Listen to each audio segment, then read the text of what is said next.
So engineer, sumasang-ayon po ba kayo sa sinasabi po ng Pangulo na design flaw ang maaaring isa sa dahilan kung bakit bumagsak yung tulay na yan?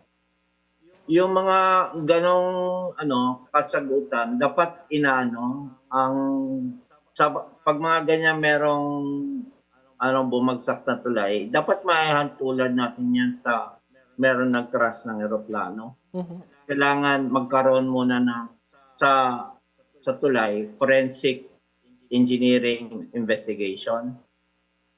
Tingnan kung paano yung design, paano yung drawings, paano yung construction, tapos ano talaga nangyari pa, parang incident report, ano nangyari ba nung bumagsak, ano yung dumaan ng mga truck, yung mga ganyan. Tapos pag nakumpleto na yung investigation, forensic investigation, matagal na proseso yan.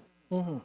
Dapat doon lang magbigay ng statement whether kung saan nagkulang or kung ano nang dahilan kung bakit bumagsak. Ano pong pakiramdam na at this point, tila yata ibinabagsak sa inyo ang siguro sisi at this moment, lalo na kung kredibilidad nyo po ngayon ang nakataya dito?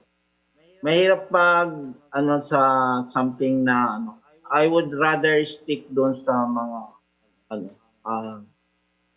yung investigation factual. Medyo umiiwas ako doon sa emotional na mga part. Pero ako talaga yung nalulungkot na ang ganda-ganda ng tulay tapos na nagkaroon ng collapse ng ganyan.